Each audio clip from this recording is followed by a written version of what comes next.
Shaquille O'Neal walked into that Georgia courtroom in silence. Just a hoodie, no badge, no entourage. They laughed at him, mocked him, called him washed up. What they didn't know, he wasn't just watching, he was investigating. He's not just Big Shaq, he's the man running a covert FBI task force to dismantle systemic racism from the inside. Injustice thought it had the final word, until Shaq stood up. Officers mock Big Shaq in court, not knowing he runs the FBI. This isn't just a story, it's a reckoning. Before we deep dive into this interesting story, subscribe to our channel and tell comments below. The strongest men are often the quietest in the room. It was just past noon in southern Georgia, the kind of hot that settled into your bones even in the shade. The town courthouse, an old white brick building with rust-colored shutters and creaky ceiling fans, buzzed with the noise of a typical hearing day. But inside courtroom 3B, something far from typical unfolded, or at least, something far from just. The rows of pew-like benches were half filled with police officers in uniform, and townsfolk who'd heard there was going to be a show, a trial that involved race, theft, and what they claimed was trouble from the city. At the far end of the back row, seated alone, was Shaquille O'Neal. His shoulders alone could cast a shadow over the bench. He wasn't wearing a badge or a suit. No entourage followed. Just a gray hoodie pulled low and simple jeans. The only thing louder than his presence was his silence. He didn't need to announce himself. He'd done that for years on courts far larger than this one. But here, none of that mattered. Here he was just another black man in a white courtroom, watching the system do what it had done for decades. Pretend. At the front, a boy no older than 15 sat beside a disinterested public defender. He kept his head down. His wrists were still red from the zip ties that had cut into them the night before. The charge? Shoplifting. From a local gas station.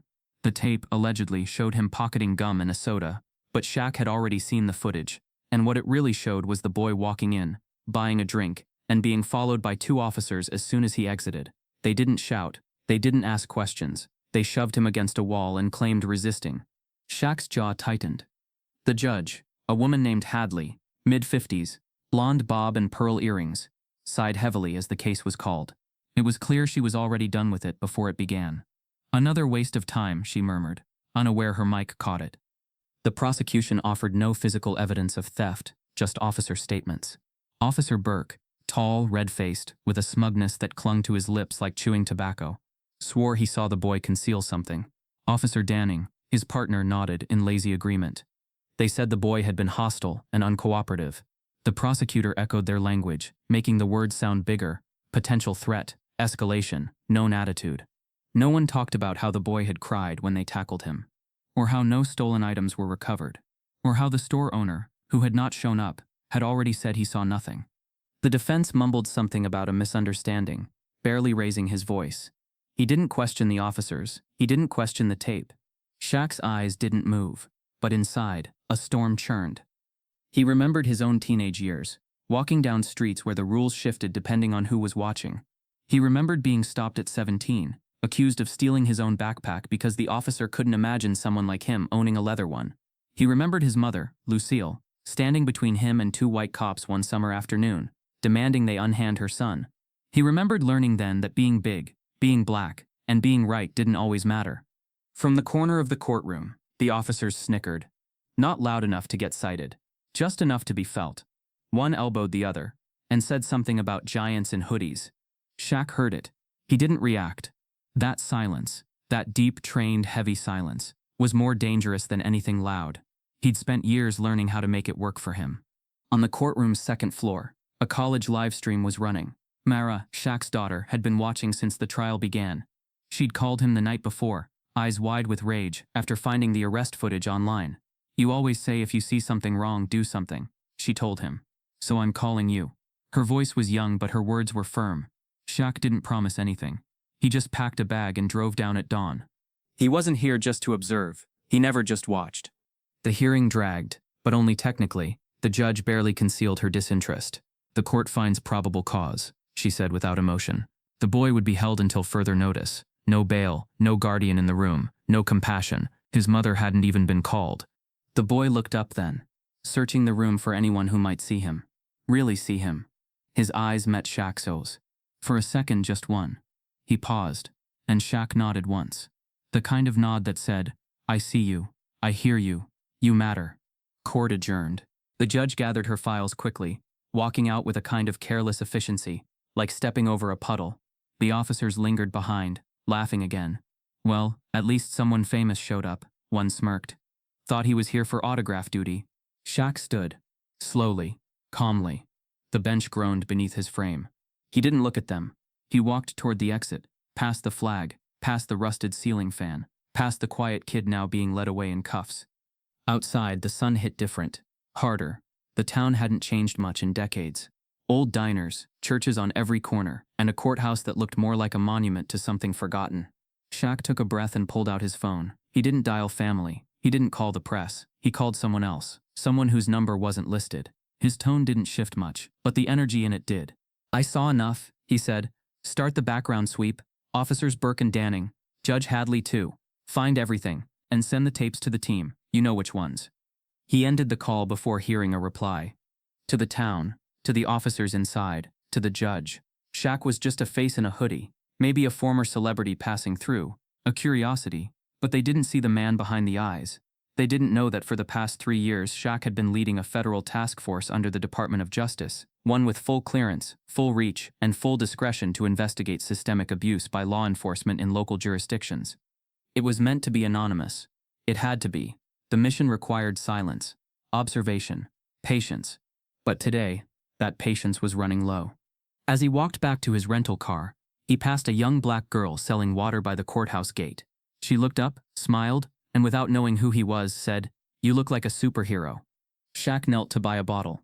"Sometimes," he murmured, barely loud enough to hear, "it feels like I have to be." And then he walked away. Not because the show was over, but because the real story had just begun. Mockery is often the mask of fear. The courtroom had gone to recess, but the air still hummed with a low voltage of arrogance, stale coffee, and worn-out entitlement. Officers in uniform gathered loosely near the double doors of courtroom 3B like high school kids after detention, trading smirks and small talk that stung more than shouted insults ever could. The trial, if it could even be called that, had paused for an hour. The boy was led off in cuffs, the judge stepped out to her chambers, and the defense lawyer had disappeared into his phone. Shaquille O'Neal remained where he was, leaning against the back wall, arms folded, hoodie still up, watching. That's when the first one said it. "Big guy looks lost. Maybe he thought this was traffic court," came the voice of Officer Danning. Thin, sharp-featured, with a thick Georgia drawl that made every insult sound like a joke shared between friends. His words floated across the courtroom like the scent of ammonia, acidic, hard to ignore, and just strong enough to burn. Another officer, shorter and stockier, chuckled from behind a foam coffee cup. "That's Shaquille O'Neal, right? Thought he was still famous. Guess he didn't get the memo." He turned to his partner, bumping him on the elbow. "Maybe he's here for the free AC." Shaq didn't flinch. He never gave them that satisfaction. Years of being ridiculed, stereotyped, or reduced to a caricature had taught him how to keep his expression still as water. Let them underestimate. Let them laugh. Mockery was, after all, the language of fear, dressed up as confidence. And fear had a pattern. It always misread silence. The others joined in, murmuring under their breath, grinning sideways glances like cowards too proud to admit they didn't know who they were dealing with. These weren't just casual jokes. This was posture. This was dominance theater. It was how small men made themselves feel taller in rooms where real power was quietly waiting. Shaq unfolded his arms and walked slowly out through the courtroom's rear exit. The heavy oak door didn't creak. It sighed like it, too, was tired of pretending what was happening here was justice. Outside, the sun still hung over the town like an overhead bulb in an interrogation room. It was too bright to hide anything, but people still tried. He moved toward the courthouse courtyard, a small open space with a single picnic bench and a rusted flagpole, and pulled out his phone. He dialed a number from memory. No apps, no contacts list, just instinct. When the call connected, he didn't greet, just started speaking. "Phase 2, he said. "Confirm all surveillance devices are capturing courtroom hallway chatter, audio feeds, especially the ones picking up locker room talk from Officers Danning and Burke, and start scraping their comms from the last 24 hours. I want transcriptions sorted by tone markers, anything coded, aggressive, or suggestive." There was a pause. Then a voice responded on the other end. Clear, respectful, measured. Shaq listened, nodded once, then added, "Make sure the chain of custody on the livestream feed is secure. They don't know they're already in a net." Then he hung up. No signature. No out. Just done. He slipped the phone back into his hoodie pocket and looked up toward the flagpole, where the American flag flapped like a reluctant apology. He didn't feel anger. He'd long learned to put that down. What he felt now was confirmation. The things he'd suspected about the officers, the judge, the culture of this courthouse were already beginning to show cracks. Cracks that wouldn't hold much longer. Back inside, the officers had regrouped, now hovering around the vending machine near the main corridor. Officer Burke, the ringleader, the kind of man who wore his insecurities like medals, had removed his uniform hat and was leaning back against the wall, acting like he was in a locker room after a game. Big Shaq, he chuckled, the name dragged out with sarcasm. Probably thinks we're fans. Poor guy, must be weird not being relevant anymore. Officer Danning laughed too loudly, drawing glances from a passing clerk. Hey, maybe he's filming a docuseries. Another one joked. Gonna call it From Dunk to Defendant, the Shaq Redemption. A few of them laughed, the fake kind, just loud enough to let everyone nearby know they weren't afraid. Because that's what this was. Posturing, all of it. They had noticed Shaq. His presence had gotten under their skin. They weren't mocking out of amusement. They were mocking because something about him unsettled them. The way he watched, the way he didn't speak, the way he didn't respond like they expected. They were used to two reactions from men like Shaq, defiance or submission. But this quiet command of space, that unnerved them. Back in the hallway, a clerk stepped into the break room, glanced at them, and then walked past quickly. She didn't want to get involved. No one ever did. This was how racism survived. Not always through overt acts of violence, but through passive cowardice, through silence from those who knew better. Shaq walked calmly back through the side entrance, unseen by most of the officers who still believed the break was just another hour off the clock. But a junior bailiff saw him, a young black man, maybe in his early 20s, who did a double take when he recognized the figure in the hallway. Shaq met his eyes for just a moment, gave him a subtle nod, and in that brief exchange, the young man stood straighter, almost instinctively, like being seen reminded him he existed. Shaq slipped back into the rear bench of the courtroom, still quiet, still composed, his laptop now open on his lap, running facial recognition software in the background. Each officer's smirking face was now cross-referenced with complaint records, dispatch logs, and disciplinary write-ups, most of which were deeply buried under protective clerical shielding. But Shaq's task force had clearance, and clearance was a crowbar. You didn't need to kick down doors when you had a key no one knew existed. Back at her dorm, Miara was tracking comments from the courtroom livestream. She noticed how quickly they moved, the feed barely a few hours old, yet already stirring conversation. A few brave voices had spoken up in the comment thread, pointing out discrepancies in testimony, sharing prior misconduct allegations against Officer Burke. Most were drowned out by trolls or skeptics, but one name kept popping up, hers. She'd already begun drafting her own piece for the school paper, not just about the case, but about the culture around it. She knew how to wield facts the way her father wielded presence, calmly, sharply, without apology. Back in the courthouse, the judge returned early, perhaps sensing that the tension in the room had shifted. Her eyes scanned the gallery. She barely acknowledged Shaq. That was her mistake. The laughter that had filled the halls had thinned, replaced by a low murmur of uncertainty. Shaq could feel it, not panic, not yet, but the first twinge of discomfort that comes when a predator realizes it's been watched. He continued watching. He didn't need a badge on his chest, didn't need the courtroom's permission. He had something much more unsettling to offer. Proof. Proof gathered with the kind of care that left no room for doubt, no loophole for escape, no error that could be dismissed. The kind of proof that made cowards of men who'd thought themselves untouchable. As the judge shuffled her papers and called court back to order, a new kind of silence filled the room.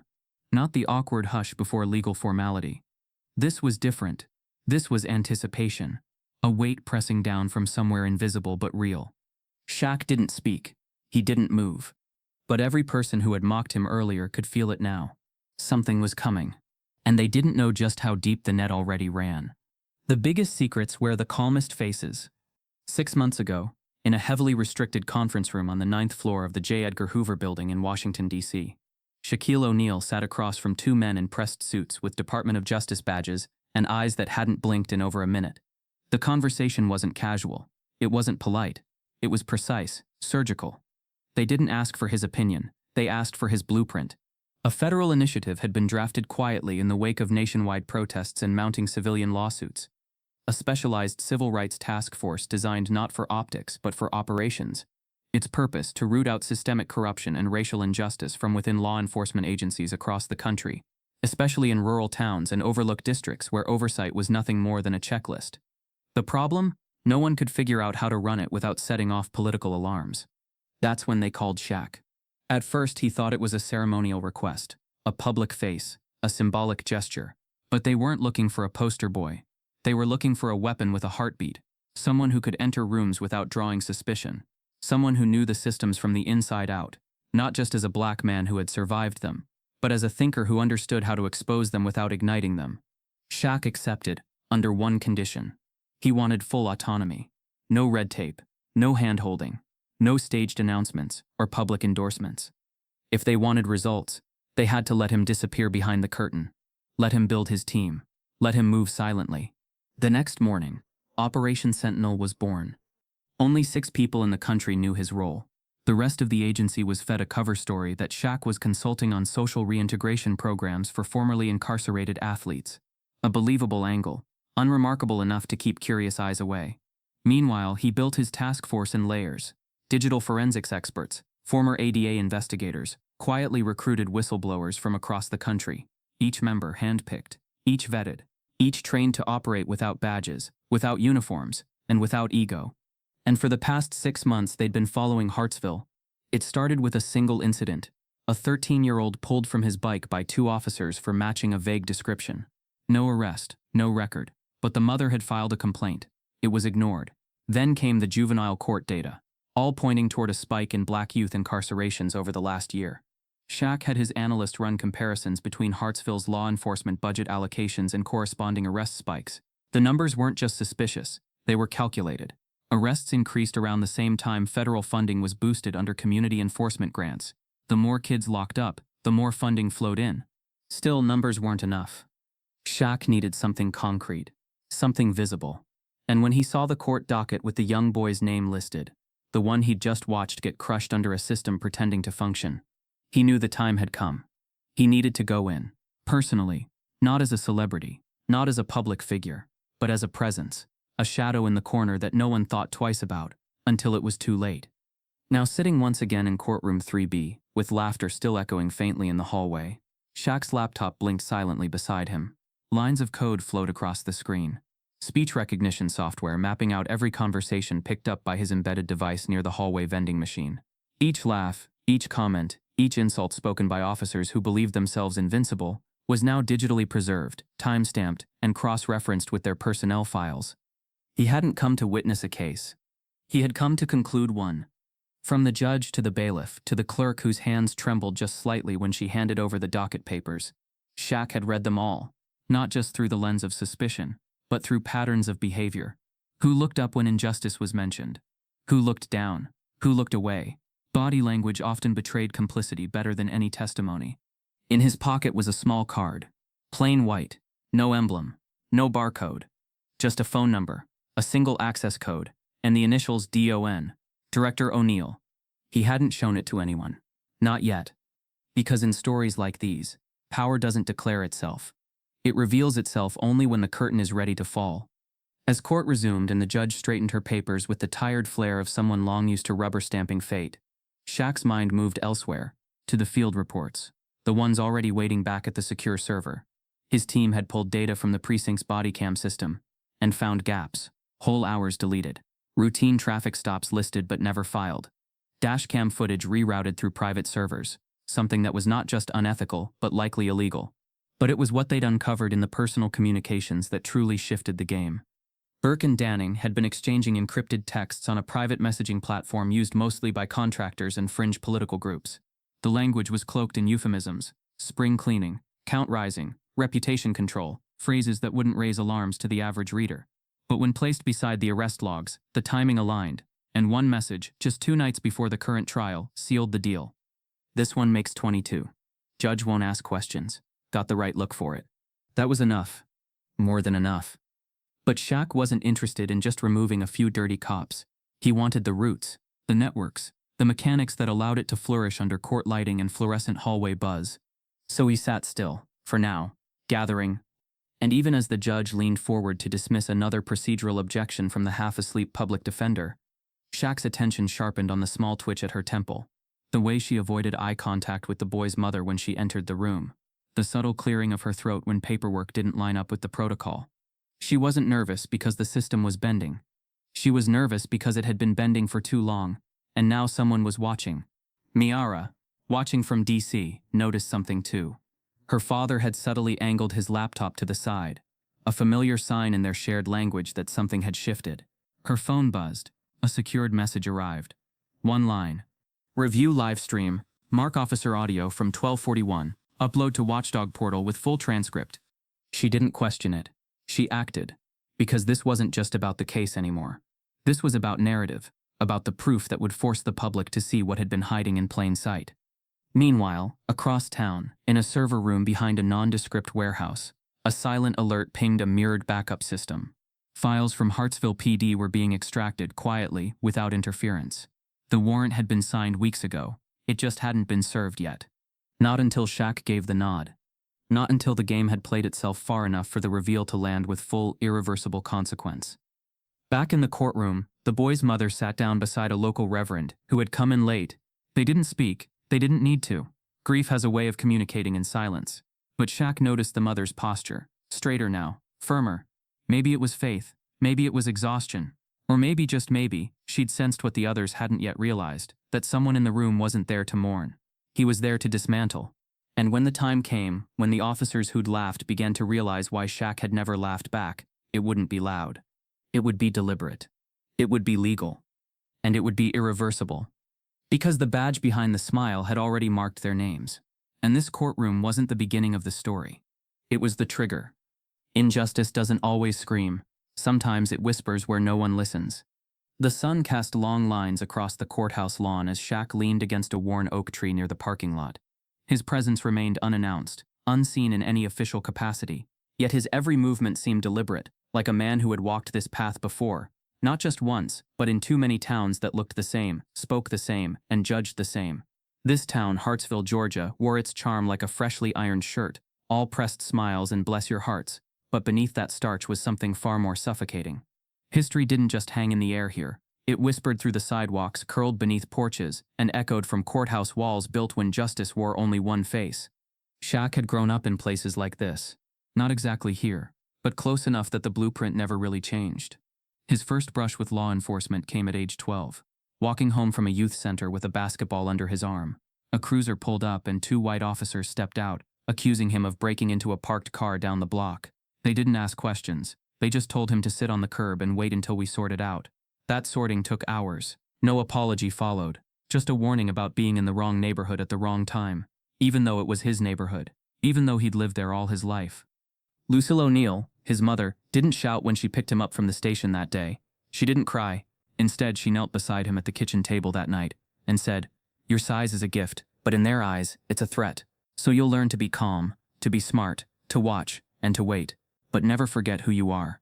That was the first time he understood what it meant to carry two identities, one for the world and one for the war it made you fight in silence. Years later, that silence became his armor.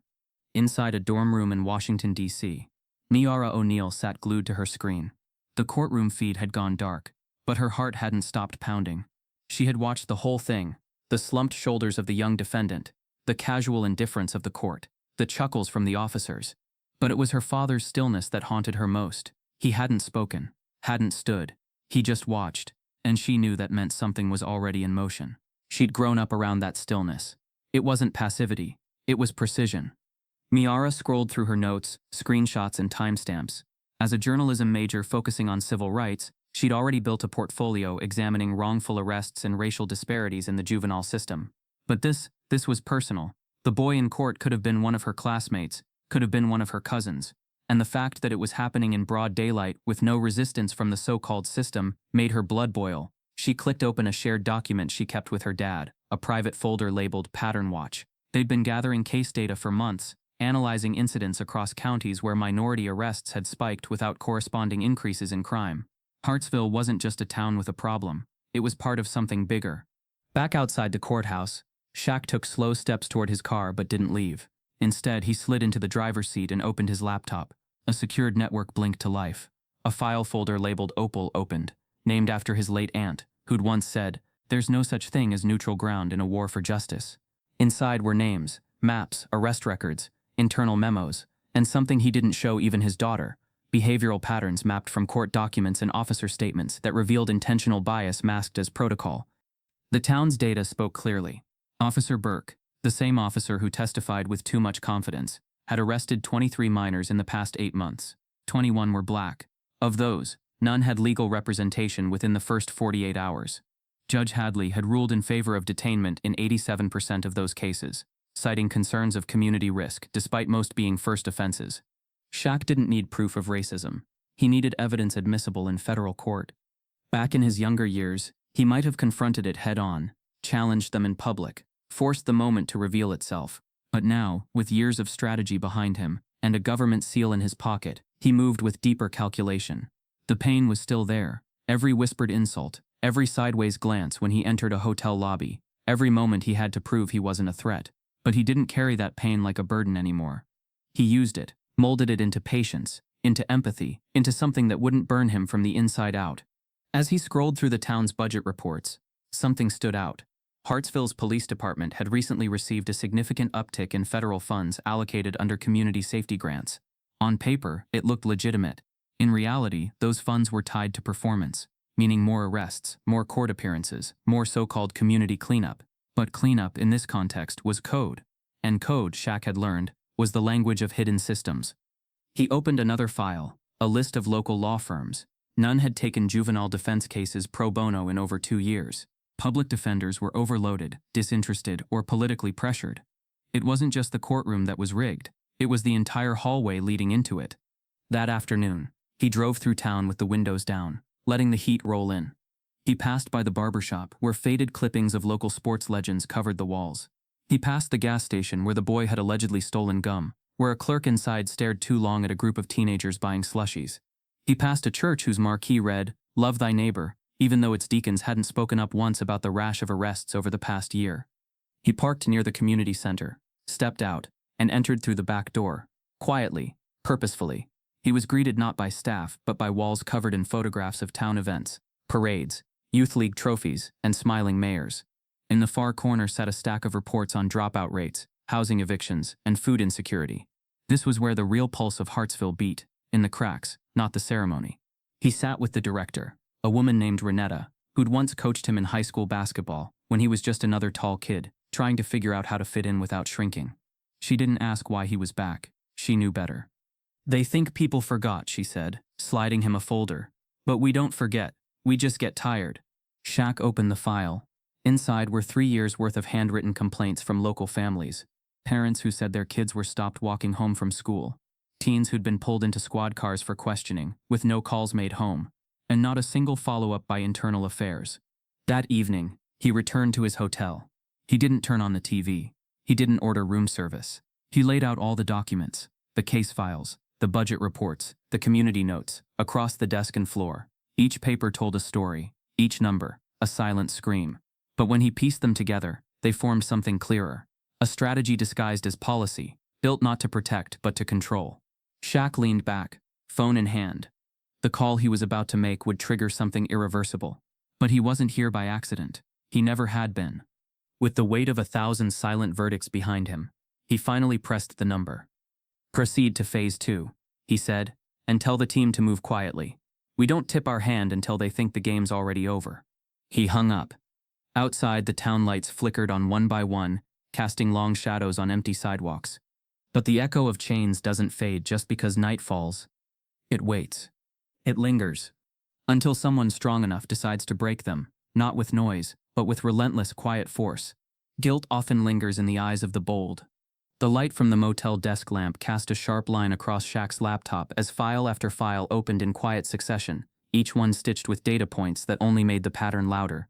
He sat alone in a room that hadn't been renovated since the 90s, the walls still covered in faded floral wallpaper, and the hum of the mini-fridge kicking on every few minutes. He didn't need comfort. He needed privacy. And in a town like Hartsville, privacy was rare currency, bought with silence and spent in long, patient hours of observation. The footage came first. Body cam recordings from Officers Burke and Danning were retrieved through legally obtained mirroring tech run by his forensics team. The files had been modified, trimmed seconds here, sound distortions there, nothing overt enough to raise internal flags, but to a trained eye, the edits were obvious. Shaq watched the footage closely, replaying the moment when the young boy exited the gas station. The kid had a drink in hand, receipt barely folded in the other. There was no pocketing, no suspicious movements, no theft. But the moment he stepped onto the sidewalk, Burke and Danning were already advancing fast. Too fast. There was no radio call prompting their approach. No reason to be there in the first place. The officer's tone was aggressive from the outset. The boy barely had time to ask what was going on before he was spun toward the wall. Shaq paused the footage and zoomed in. Danning's body camera had shifted just slightly in that moment, the view tilting toward the concrete, but the audio remained. The boy had shouted, not screamed, just one panicked word. Why? That was the entire soul of the case. One word, one question, no one in that courtroom had tried to answer. He moved on to the transcript's next court records, departmental memos, officer disciplinary history. Officer Burke had received 3 complaints of excessive force, all closed without follow-up. 2 involved black teenagers. Danning's record was cleaner, but his personal texts, retrieved under covert warrant, told a different story. Messages laced with racial euphemisms and coded contempt. Conversations between officers talking about keeping the numbers up, staying on the right side of the quota, and keeping the judge happy. The phrase that came up most. Routine clean. Routine. That was the word that stuck to Shaq like a splinter under skin. The kind of word people use to hide intention. Racism, after all, wasn't always fangs and snarls. Sometimes it was policies filed in triplicate. Sometimes it was a smile paired with a slow, "we're just doing our job." Hartsville wasn't broken because of hate. It was broken because cruelty had been normalized into protocol, folded into uniforms and hidden behind badged smirks. Shaq closed his laptop slowly and stood, stretching his legs. The motel room smelled like old pine cleaner and cigarette ghosts. It didn't matter. He had one more place to be tonight. The sun was settling behind the tree line as he parked down the block from a brick duplex on a cracked residential road. The house wasn't large, but it was clean, the kind of neat that came from a mother trying to maintain dignity, no matter what chaos raged outside. Shaq took a moment before stepping out, pulling the hood of his sweatshirt slightly forward, not to hide but to blend. He walked up to the door and knocked twice. Not loud, not slow, measured, intentional. The woman who answered looked tired. She didn't flinch when she saw him, but she did scan his face with that quiet skepticism born of too many strangers delivering bad news. "Evening," Shaq said softly. "I'm just here to check in on you. I saw what happened in court today." Her eyes didn't narrow, but her shoulders tightened slightly. "I'm not press," he added quickly, "and I'm not from Child Services. I'm just concerned." She nodded once and stepped aside. The house was dimly lit. A lamp in the corner, children's schoolwork on the dining table, a small stack of unopened mail near the couch. The kind of home held together by determination. She gestured for him to sit, but he remained standing. "He didn't do anything," she said before he asked. "He went to buy a drink, that's all. I gave him the money myself." "I know," Shaq said, and he meant it in more ways than one. "I begged them to let me see him. They said no visitors. Not even me." Her voice cracked slightly, but she didn't cry. That kind of sorrow had moved past tears. Shaq reached into his hoodie and handed her a plain envelope. She hesitated. Inside, she found 2 things: a printout of the full unedited footage and a typed letter, unsigned. She read silently for a moment, then looked up, suspicious now. "Who are you?" Shaq paused, then answered carefully. "Someone who's been through it. Someone who knows that courtrooms aren't always about truth. Sometimes they're just mirrors." She didn't press further. Instead, she sat down and held the footage printout, like it might shatter.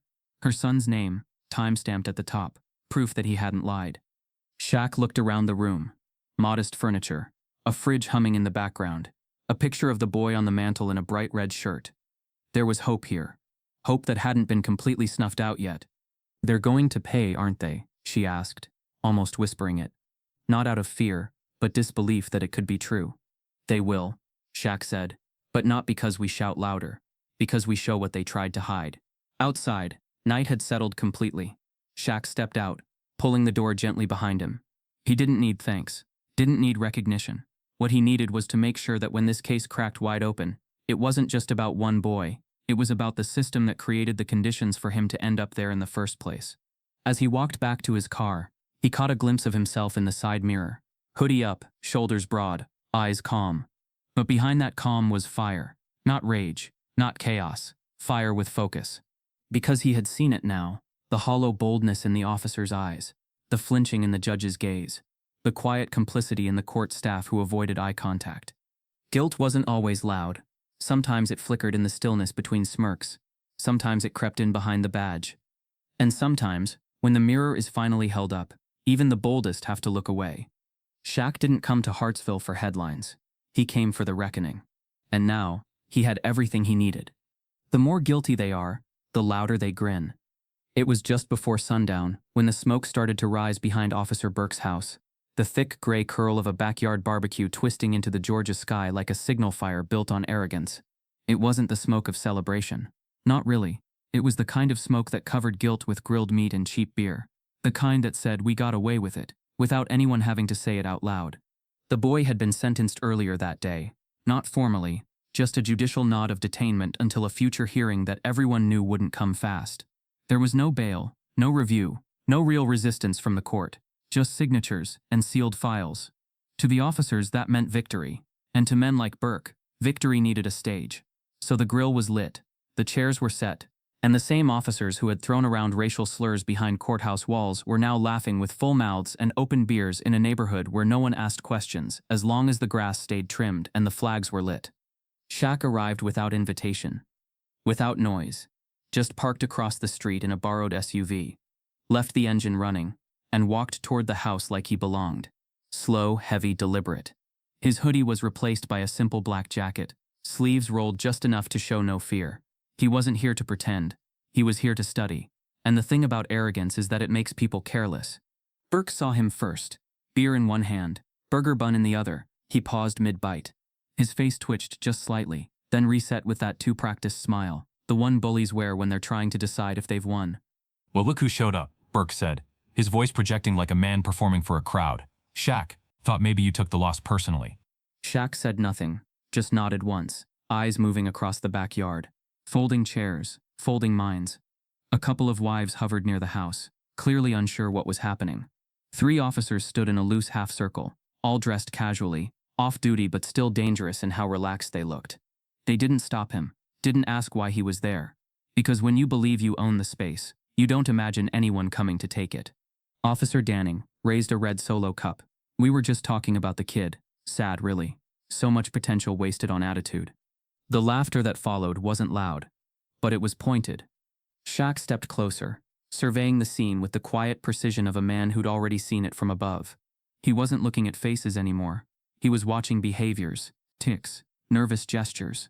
One officer, the one with thinning hair and sunglasses perched on his head, kept glancing at his phone every 20 seconds, screen tilted just slightly away, thumb hovering but not tapping. Another kept scratching the inside of his forearm, not the way a man itches, but the way someone tries to redirect anxiety. Shaq noticed, logged every tell, every flinch. "You all seem real relaxed," he said finally, voice low but clear. "Guess court went your way." "Sure did," Burke replied, grinning. "Clean case, open and shut, you saw it." Shaq's gaze fixed on him. "And the kid? He's where he belongs?" Burke shrugged, puffing out his chest like a rooster on parade. "The streets are cleaner tonight, that's what matters." Shaq looked around again. At the grill, at the cooler full of beer, at the music playing too low to name the song, but loud enough to drown out questions. Everything about the scene was casual, aggressively so. That's how men like this celebrated. Not through joy but through dominance wrapped in leisure. But the real party wasn't on the surface. Because what none of them knew was that Shaq had already pulled their threads apart. That triangulated messages between Burke, Danning, and 2 other officers had revealed not just a history but a pattern. Encrypted messages from burner accounts traced back to their personal IPs showed communication before and after the boy's arrest. Code phrases like "fall guy locked" and "chain link secured." They weren't just reacting to a perceived crime. And now Shaq had names, dates, locations. But he wasn't done. He was here to see if guilt would show itself in posture. "You ever wonder what happens," Shaq asked casually, "when someone starts connecting dots?" Burke blinked. "What dots?" "Like how the same 3 officers keep showing up at every youth arrest, or how Judge Hadley never grants bail for black minors but clears white ones with priors." Burke laughed, too hard. "Sounds like you've been reading blogs." "Just patterns," Shaq replied, "and patterns, when repeated enough, start telling stories." The man with the phone checked it again. This time he typed something quickly and pocketed it. Another officer took a step back toward the porch, eyes scanning as if suddenly aware of how exposed he was. Danning smirked. This some kind of lecture, Shaq? You gonna write a book about injustice or just sell your story to Netflix? Shaq's smile was thin. You think this is a story? You're wrong. Stories end. He looked up at the night sky, now fully stretched above them, stars dimmed by streetlight haze, then turned and started walking back toward his SUV. Not a single officer stopped him. Because deep down, they felt it. The shift. The moment where confidence turns brittle, where jokes become shields, where smoke and smirks no longer cover the truth, they highlight it. By the time he reached his car, the backyard had quieted. The music was still playing, the grill still smoking, but the laughter had dulled. Guilt wasn't in the courtroom anymore. It was here under the string lights and plastic chairs, hanging heavy in the air between burger bites and nervous jokes. Shaq sat in the driver's seat, closed the door, and picked up his phone. He opened the secure messaging app. Observation complete. Audio confirmed. All code phrases matched. Begin final data dump. Move to next stage. Then he leaned back, watching his own reflection in the rearview mirror as taillights glowed red against the silence behind him. He hadn't come to the barbecue for confrontation. He came to watch them burn themselves with their own fire. And they had. They just didn't know it yet. Sometimes the dirtiest hands hold gavels. It was 3:47 a.m. when the file finally decrypted. Shaq sat in silence at the edge of his motel bed, the hum of his laptop the only sound in the room, his hands steepled in front of his mouth as the waveform loaded. The audio was raw, unfiltered, clipped at the edges, recorded off a corrupted call intercepted by his cybersecurity unit 2 days earlier. They hadn't told him what was on it, only that it came from a flagged source linked to Judge Hadley's office line. The metadata placed the call 4 weeks before the trial began. That was already enough to raise alarms. He pressed play. Static crackled. Then a voice, male, gravelly, hesitant. We've been hitting the arrest cap for the quarter already. We're going to need some kind of adjustment. Then her voice, calm, precise, surgical. No adjustment. Keep the numbers down. The way we discussed. Use the juvenile curve. It's clean and doesn't get as much press. Same format. Traffic stop, escalate, detain. You've done it before. Shaq froze. The male voice replied, slightly quieter this time. But if it stacks up, people will start. They won't, she snapped. The department has backing. You'll have a recommendation for budget increases by fall. Just stay on pattern and make sure your officers know the minor cases are safer. No media, no mess. The audio clicked off after 8 more seconds of silence. Shaq leaned back, his chest rising slow but heavy. There was no ambiguity in what he just heard. This wasn't bias. It wasn't incompetence. It was strategy. A methodical, calculated machine designed to exploit black and brown youth for departmental gain. Judge Hadley wasn't just enabling injustice. She was engineering it. He uploaded the file to the secure FBI server under his task force's active operations tag, Sentinel Variant 4. Within minutes, confirmation pinged back. The voice authentication had matched. It was her. Her tone, cadence, and frequency modulation were clear enough to be admissible in court. They had her. But Shaq knew better than to celebrate too early. Corruption didn't collapse just because truth showed up at the door. Power had roots, deep ones, and if Hadley was giving direct orders to a police captain, then there was a larger network at play, one that likely extended into funding boards, district attorney offices, and state oversight committees. This wasn't a stain on the robe. It was rot-stitched into the hem. By sunrise, the streets of Hartsville were moving again. Slow, routine, deceptively clean. A school bus rolled past his motel window. A jogger crossed in front of the diner across the street. The local radio played soft country through a static-ridden signal. On the surface, nothing had changed. But Shaq wasn't on the surface. He arrived at the local FBI satellite office housed in a featureless government building near the highway, one of those offices that looked abandoned by design. Inside, his team was already at work. Screens lit with data flows, court record analysis, digital message reconstructions. 3 agents nodded when he walked in. No salutes, no sir, just quiet acknowledgement, respect in its purest form. He walked straight to the briefing room, pulled up the judge's case history. From the outside, her record looked pristine. Over 88% conviction rate in juvenile courts, widely praised for her tough but fair stance. But deeper in the data, Shaq saw the pattern. Black minors, denied bail, 92% of the time. White minors, granted conditional release in 67% of the same category of cases. Sentencing disparities ranged from weeks to years. Charges were inflated. Language and verdicts echoed the same talking points. Perceived risk. Possible history of aggression. No immediate family stability. Dog whistles, all of them. Coded language disguised as legal reasoning. The same script, different defendants. Shaq clicked on the personnel files of the officers Judge Hadley worked with most often. Burke, Danning, and 5 others. Every one of them had high numbers in minority arrests. Most shared off-duty hours. Several even shared social events, committee memberships, and an obscure community task initiative funded through an outside donor group that Shaq's team had already flagged as suspicious. They weren't just working in tandem. They were running a racket. At noon, Shaq stepped out into the sunlight and made his way to the courthouse once more. This time, not for observation, for confirmation. He walked through the front doors like he always did. Quiet, understated, but his eyes moved differently now. Sharper. Watching not just people, but posture. The clerk avoided his gaze. The bailiff offered a hollow smile. The hallway chatter had quieted. Conversations halting when he passed. People didn't know why they were uneasy, but they were. Because something in the air had shifted, and even if they couldn't name it, they felt it coming. He walked past Judge Hadley's chambers, noting the closed door, the silent secretary, the sudden hush that followed his footsteps. He didn't stop, didn't knock, he didn't need to. Back at the motel, his phone buzzed. It was me, Ara. "Dad," she said, voice brisk, steady. The file dropped, the audio circulating. Already, someone from Watchdog picked it up. They're confirming it now. Civil rights Twitter's on fire. He paused, then smiled. Just a little. Good. Let them listen. That evening, just after sunset, the official DOJ alert dropped. Not a full statement, not yet, but a classified notice to local authorities, a freeze order on Judge Hadley's jurisdiction, an inquiry into her prior rulings, a digital audit order against the Hartsville PD communication servers, all under the directive code bearing his name, DON. The storm had begun. But Shaq didn't stop there. He knew media would try to sanitize it. New officials would look to negotiate, stall, bury. So he moved faster. He contacted 3 journalists from independent outlets already trusted in civil rights coverage. Each received a curated dossier, redacted just enough to stay legal, damning enough to be explosive. The audio file was attached. The timeline was spelled out, and in the middle of it all, the quiet face of Judge Hadley, exposed. By morning, the courthouse lawn had reporters stationed across it. Camera trucks lined up beside local news vans.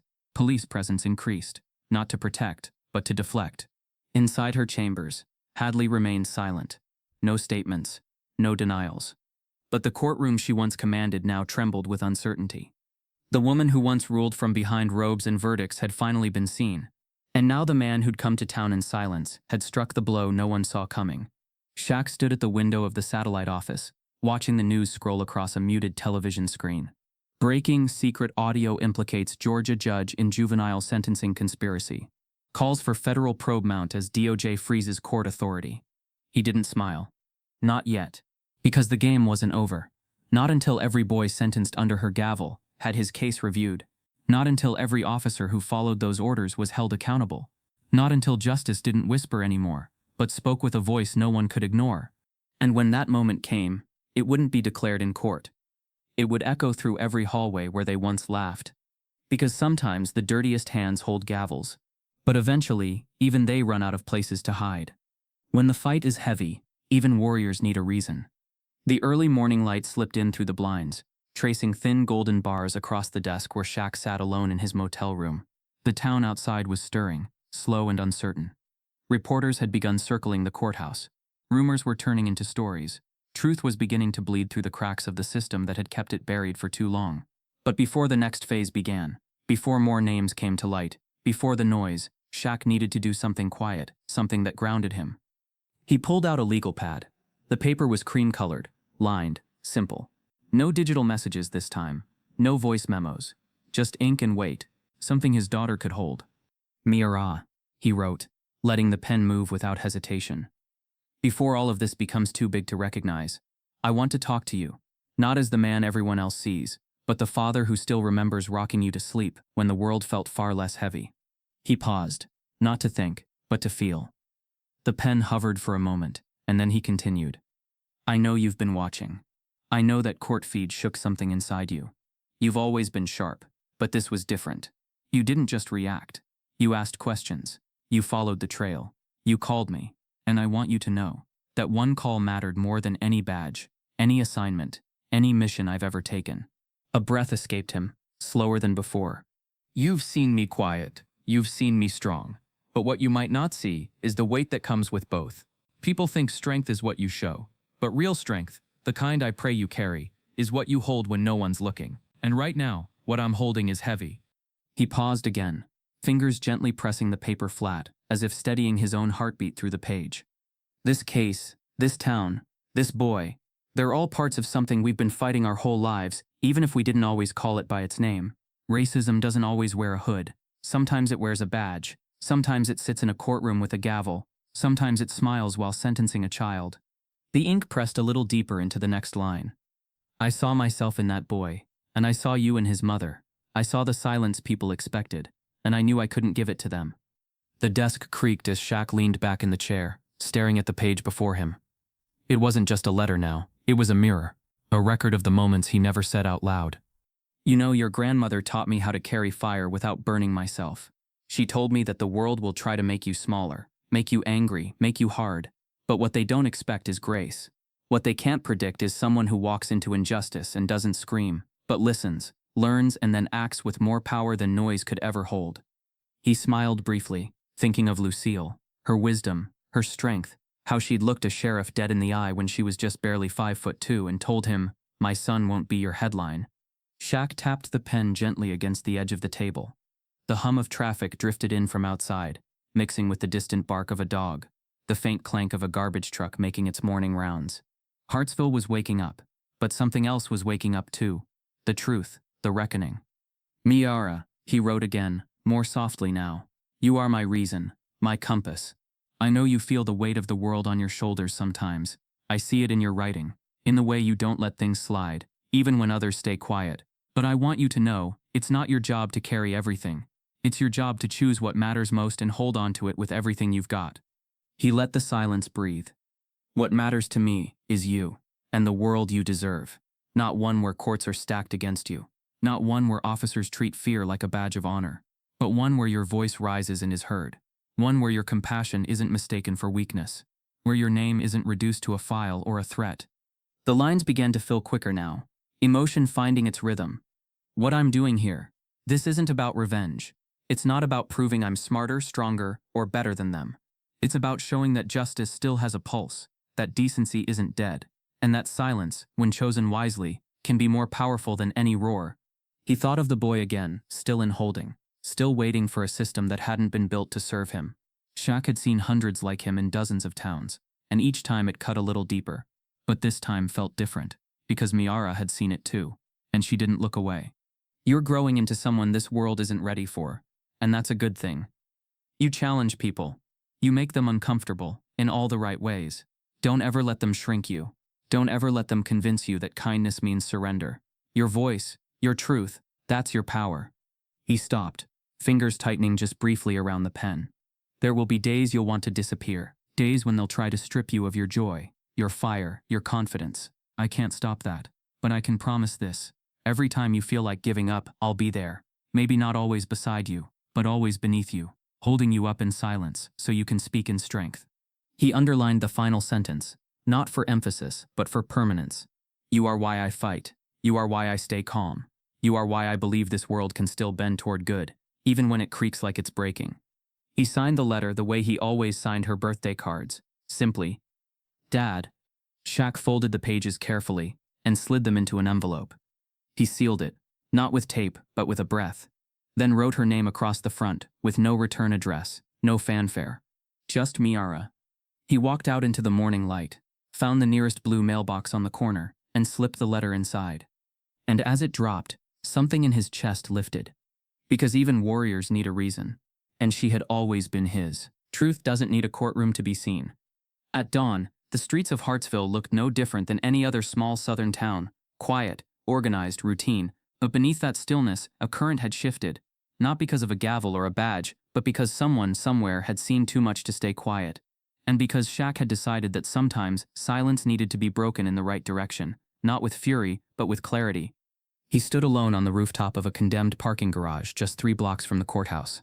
The structure overlooked the town's center, its height offering a clean view of everything: the police department, the front lawn of the courthouse, and the mayor's office that had been conveniently empty for the last 2 days. His phone was off, no surveillance gear with him, just the cold wind, his thoughts, and the knowledge that the system beneath his feet was starting to tremble. 12 hours earlier, he'd sent the first wave of evidence to a select group of journalists, people he trusted not because of fame or following, but because they told the truth when it was uncomfortable. They were part of a decentralized underground watchdog network, built over years of resisting media control. Some were bloggers, some were podcasters. One was a freelance editor who used to work for a national news syndicate before she was fired for refusing to censor police brutality footage. Shaq hadn't sent everything, just enough to tip the scales. The video clip of the backyard barbecue officers laughing about cleaning the streets, toasting to detaining a teenager. The audio file of Judge Hadley giving the order to target minority youth. The unedited body cam footage showing the boy's arrest and the carefully timed tilt that removed the incriminating scene from view. And finally, one simple document, a scanned memo from the Hartsville Police Department confirming internal incentives tied to arrest quotas, quotas unofficially pushed on field units through performance conversations. He didn't attach a statement, no signature, just a shared drive labeled "The Real Jury." By midnight, it had spread. By 2 a.m., Hartsville Files was trending nationwide. By 4:15 a.m., CNN, MSNBC, and 3 independent podcasts were dissecting every clip, every pixel, every word.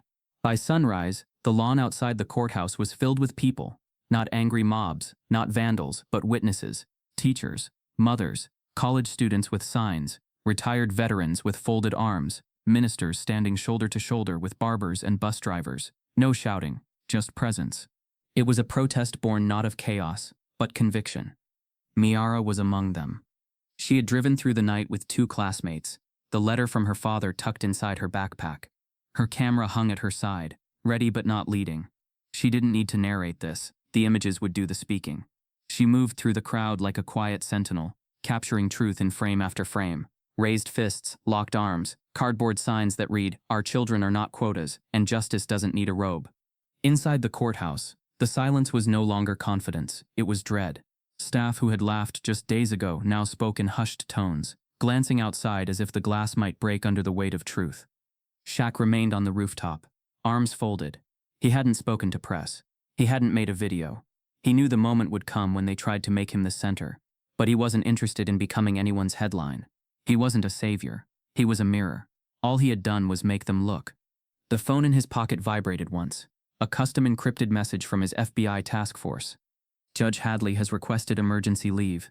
State Judicial Board launching inquiry. Danning placed on unpaid administrative leave. Burke under formal internal investigation.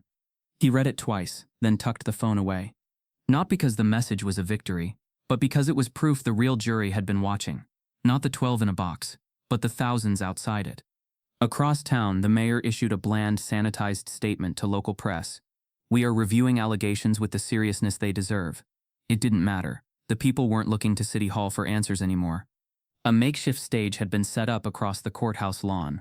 Not a political platform, just a small riser with a microphone, where citizens took turns reading names. Not just the boy's name, but others. Names pulled from arrest records going back 5 years. Names of children who had been taken into custody and never returned home the same. A former teacher read, then a local nurse, then a postal worker. No one chanted. They just read. Because the truth didn't need to shout. It just needed to be seen. Miara stepped onto the platform near noon, heart pounding. Not from fear, but from purpose. She didn't look at her notes. She didn't need them. "I'm not here because I'm someone's daughter," she said. "I'm here because someone else's child sat in a courtroom last week and no one stood up, so I'm standing now." She spoke about the footage, the edits, the body cam lies. She spoke about the system her father had spent decades watching. Not from the outside, but from its core. She spoke about the silence of good people, and how it often screams louder than hate. And then she looked out over the crowd. "This isn't about Hartsville anymore," she said. "This is about every courthouse that hides behind paperwork, every badge that turns away, every robe that wields power like a weapon. If they won't listen in the courtroom, we'll speak from the street. And if that's not loud enough, we'll speak from rooftops." Shaq heard it from his perch. A smile tugged at the corner of his mouth. Not pride, not relief, but recognition. The baton had passed. And still, he did not speak. He didn't need to, because the people had found their voice. Down below, signs lifted higher. One boy, no older than 15, held one with no words, just the silhouette of handcuffs melting into an American flag. Shaq took one last look at the courthouse. Its windows, its pillars, the very foundation cracking under a pressure it was never built to hold. Then he turned and walked away. Not because the fight was finished, but because it was no longer his alone. The real jury had spoken. And this time, it was unanimous. Power doesn't always roar. Sometimes it walks into court with a smile. The courthouse was colder than before, not from the temperature, but from the atmosphere that had shifted in ways no one could quite explain. It had been 3 days since the video leaks, 2 days since protests swelled across state lines, and 24 hours since a judge's voice had become national evidence of corruption. But inside courtroom 3B, the morning unfolded like it had before, as if the ground beneath it wasn't already cracking. The bailiff's voice echoed through the chamber as casually as ever, calling the case docket with all the usual formality. The defense team shuffled papers.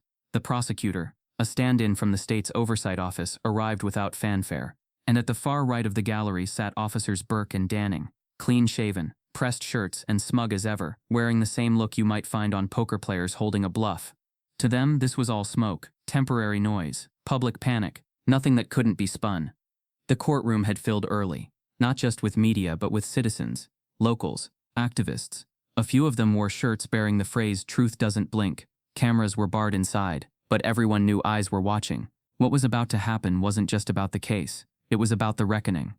Judge Hadley, pale and visibly thinner than before, entered through her chamber door with clipped footsteps. She offered no smile, no greeting, and no eye contact. Her power, once theatrical and effortless, now seemed like a costume she no longer fit. "Let's proceed," she muttered, unable to meet anyone's gaze for too long. The prosecutor stood, middle-aged, calm, and unbothered by the presence of cameras waiting outside. He approached the bench and made an unexpected motion.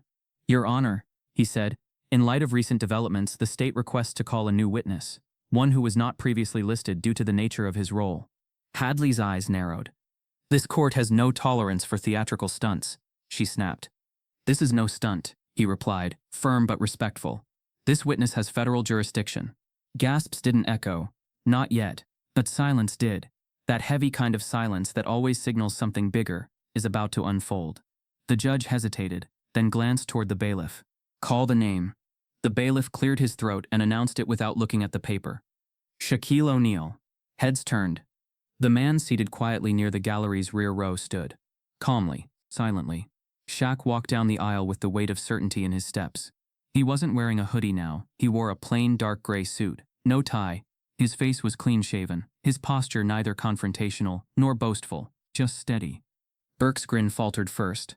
Then Danning's eyebrows knit together in confusion. The judge shifted in her chair. Shaq reached the front, paused beside the prosecutor, and turned to the room. There was no smirk, no gavel pound of drama, only an exhale. Then, with deliberate hands, he reached into his coat and pulled out a single flat leather case. He opened it slowly. Inside gleamed his badge. Federal Bureau of Investigator, Director, Civil Rights Task Force, Sentinel Division. Shaquille O'Neal. The room did not erupt. It cracked. The kind of crack that moved through walls, not people. A rupture of expectation. A dismantling of illusion. Judge Hadley paled visibly. Danning looked down. Burke's mouth was slightly ajar, caught between disbelief and dread. The prosecutor motioned toward the witness stand. Shaq didn't hesitate. He took the seat slowly, rested his hands in his lap, and spoke before any question was asked. "I've been working undercover in Hartsville for the past 6 months," he began. "Appointed directly under a federal directive to identify and dismantle systemic abuse within juvenile court systems and law enforcement practices tied to minority targeting." His voice was low, clear. Every syllable carried with it the weight of absolute authority. Not the kind that demands obedience, but the kind that makes lies collapse before they're spoken. "In that time, my task force and I have collected over 400 hours of body cam footage, intercepted communications from internal messaging systems, reconstructed deleted files, verified whistleblower testimony from within the precinct, and this very courtroom." Burke shifted in his seat, arms now tightly crossed. Danning was frozen. "We have evidence," Shaq continued, "that shows the deliberate orchestration of youth arrests designed to inflate performance statistics in exchange for federal funding bonuses. Evidence that implicates not only Officers Burke and Danning, but internal approval from Judge Hadley, who is currently under judicial review. Shaq didn't look at her. He didn't need to. He pulled out a stack of printed documents and handed them to the prosecutor. Each was time-stamped. Each had been reviewed by a federal verification team. This was not hearsay. It was irrefutable. I've sat in this room and watched the mockery of justice. I've watched young black boys criminalized for existing. I've watched officers smirk while lying under oath. And I've watched a court fail to protect the very children it was built for. His voice never rose. He never shouted. He didn't need to. Truth, when delivered with precision, doesn't ask for attention, it commands it. The judge opened her mouth to respond but found no words. Her hands, usually still, fidgeted now at the edge of her robe. The prosecutor turned toward the bench. At this time, he said, we are moving to vacate the prior conviction, file formal charges against Officers Burke and Danning, and request Judge Hadley be placed on immediate administrative leave pending investigation. The courtroom murmured. Not outrage, not applause, just the sound of collective realization, like air returning after a long-held breath. Shaq stood, buttoned his coat, and turned back to face the courtroom. His eyes met Miara's in the gallery. She stood near the back, camera lowered. Her expression was unreadable, but her presence said everything. He turned back toward the officers one final time. You thought I was just watching, he said, soft but firm. But I was recording, not just data, but behavior, and now it's all yours to explain. He walked out the way he walked in, steady, silent, and unapologetic. Not with fists raised, not with headlines behind him, but with the calm authority of a man who had done exactly what he came to do. He didn't turn around as the officers were led from the courtroom. He didn't look back as the judge stepped down from her bench and into a formal suspension. He just kept walking. Because justice didn't need him to stay. It just needed him to start. Justice may be slow, but when it lands, it leaves a crater. The news hit just after sunrise, spreading faster than any press release could keep up with. No official announcement, no grand ceremony.